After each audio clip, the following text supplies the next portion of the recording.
বাফুফেতে যাই, দারুণের সাথে আমি গল্প করতেছি, আরে মামা আপনার তো ভুঁড়ি বড় হয়ে গেছে, আপনি একটু ভাত খাওয়া কমান। তুমি তো বাংলাদেশ নারী ফুটবল দলেরও ফিটনেস কোচ। আমার আসলে ক্যারেক্টারটা এক একটা জায়গায় এক এক রকম। ধরো তোমার সাথে আমি একরকম এখন, আবার আমার ক্লায়েন্টদের সাথে অন্যরকম। ধরো বাফুফেতে যে মেয়েগুলো আছে ওদের সাথে কিন্তু আমার একটা বোনের টাইপের সম্পর্ক, বড় বোনের মতো সম্পর্ক।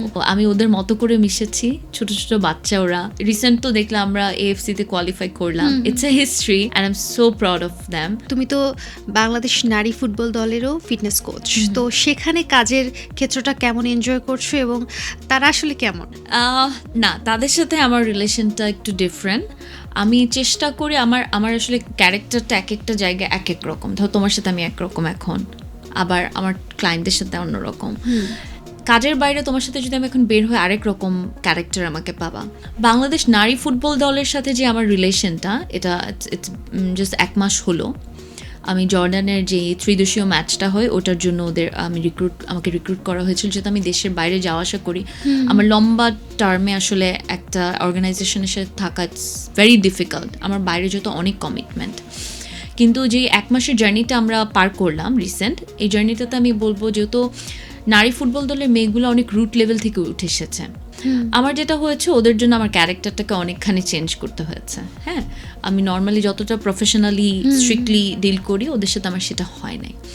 আমার যেটা হয়েছে আমি চেষ্টা করেছি ওদের কাছে ওদের মতো করে মিশতে, মানে যেটা আমার ভাল লাগে। তো আমি ওদের মতো করে মিশেছি, ছোট ছোট বাচ্চা ওরা। কারণ ওদের ফিটনেসের সাথে সাথে যেহেতু আমি ওদের স্ট্রেংথ ট্রেনিং নিয়ে কাজ করেছি, ওদের ফিটনেসের সাথে সাথে ওদের মেন্টাল হেলথটাও ইম্পর্টেন্ট ছিল। সো ওই জায়গাগুলোতে আমি চেষ্টা করেছি যে ওদের মতো করে ওদেরকে বোঝানোর, যাতে করে ওরা আমাকে নিজেদের একজন মনে করতে পারে। একটু ডিফিকাল্ট ছিল, বাট অনেকখানি স্টাডি করতে হয়েছে। আমি মজা পেয়েছি। আমার কাছে মনে হচ্ছে বাংলাদেশে কাজ করার এই একটা মজা যে তুমি সব সেক্টরের মানুষের সাথে মিশতে পারবা, সব মানুষের সাথে কাজ করতে পারবে, তোমার এক্সপিরিয়েন্সটা বাড়বে। আমি কিন্তু এখন রিক্সাওয়ালার সাথেও গল্প করতে মজা পাই। আমার এখন খুব ভালো লাগে, রিক্সাওয়ালার সাথে গল্প করতেছি। ধরো বাফুফেতে যাই, দারুণের সাথে আমি গল্প করতেছি, আরে মামা আপনার তো ভুঁড়ি বড় হয়ে গেছে, আপনি একটু ভাত খাওয়া কমান, মানে এরকম একটা ব্যাপার চলে আসছে। আর আমার ভাল লাগে। বা এই মেয়েগুলো এত রুট লেভেল থেকে এসেছে, এই প্রত্যেকটা মিলে আমার কাছে মনে প্রত্যেকটা মানুষই আমার লাইফে একটা ইফেক্ট রেখেছে। অ্যান্ড আমি অনেক কিছু শিখেছি, যেটা আমার ব্যক্তিগত জীবনেও আসলে অনেক অনেক বেশি প্রভাব ফেলেছে। ধরো বাফুফেতে যে মেয়েগুলো আছে ওদের সাথে কিন্তু আমার একটা বোনের টাইপের সম্পর্ক, বড় বোনের মতো সম্পর্ক। ওরা কিন্তু এখন আমাকে টেক্সট করে, ফোন করে, কিছু একটা হওয়ার আগে, আপু এটা কি করবো, এটা আপনি দোয়া করেন, এটা। এই ভালোবাসাটা তুমি অন্য কোথাও পাবা না।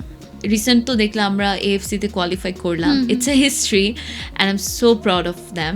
আলহামদুলিল্লাহ, আই ফিল সো ব্লেসড যে আমি এরকম একটা টিমের সাথে আমার কন্ট্রিবিউশনটা করতে পেরেছি। আমার ফ্রম দ্য ভেরি বিগিনিং আমার উইশ ছিল আমি দেশের জন্য কিছু করব, দেশকে কিছু কন্ট্রিবিউট করতে চাই।